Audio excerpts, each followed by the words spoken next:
April 23rd, 1997, Paul drove to a Baskin Robbins. I know, I was like, not 31 flavors.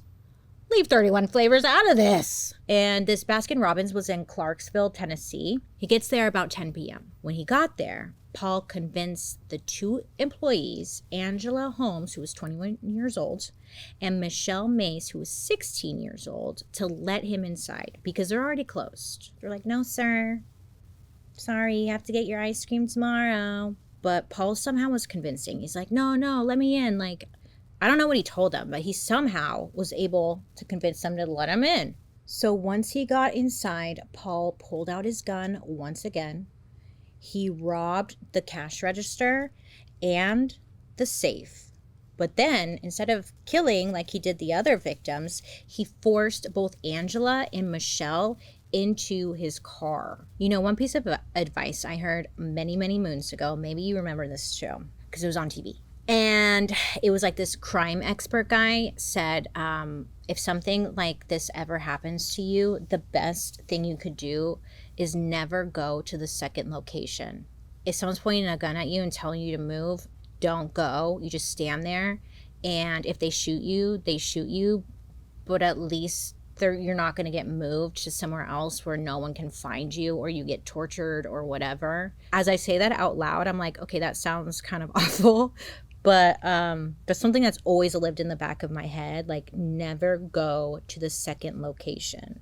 Do whatever you can to avoid going to the second location. Hopefully you never have to use this information, but just throwing that out there, I guess. Michelle, one of the employees, her brother would pick her up after her shift at night.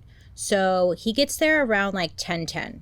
So literally like this Paul situation happened under 10 minutes. So he gets there and he's waiting outside and he notices that the other coworker, her car is in the parking lot. So he's like, okay, so they must still be working, you know? So he's like waiting. He saw that like the store lights were still on, but he's peeking in and like no one was inside. He, thank God, felt that something was just not right.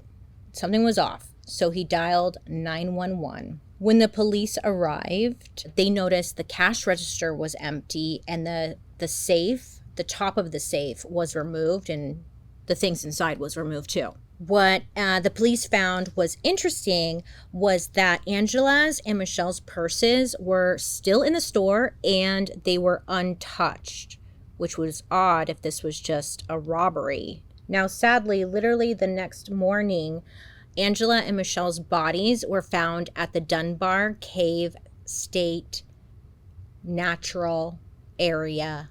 It's a park. It's a 110-acre park in Clarksville, Tennessee. So this was like 3 miles from the Baskin Robbins. They were found in very gruesome way. Like they had stab wounds all over their body.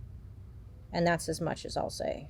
Now, Paul, he never forgot about what went down at Shoney's, getting fired and all. You know, he hated that manager who fired him. So naturally, he's like, I gotta do something about that guy. So on June 12th, 1997, he went to the home of the manager who fired him. His name was Mitchell Roberts. He just shows up, knocks on the door. Hey, remember me? Yeah, what's going on? What are you doing? But what Mitchell Roberts didn't know was that Paul had a knife on him and a gun. So Paul, in the beginning, kind of was acting like he was interested in getting rehired. Not begging for his job back, but, you know, trying to explain, like, hey, man, like, maybe you could still help me out. I don't know. But in reality, according to Paul, he wanted to kidnap Mitchell. Paul noticed in the background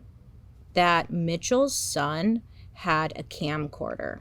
Remember, it's like 97, I said, so it's like one of those janky big ones. Maybe it was smaller by then, but I imagine in my head it was bigger. But he was like playing around on it. His son was like recording everything.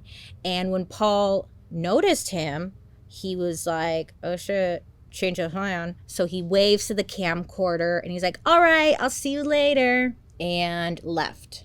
Now, Mitchell, he was like, dude, something was up with him. Like, he was acting weird. That was creepy. I'm going to call the cops. So as soon as Paul left, he's like, hello?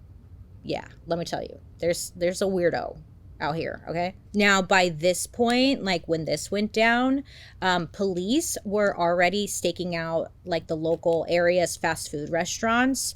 They noticed a pattern was happening, and they were anticipating the killer striking again and hopefully catching this person in the act. The police had no idea who was doing all these murder/robberies, but they believed like it had to be the same person.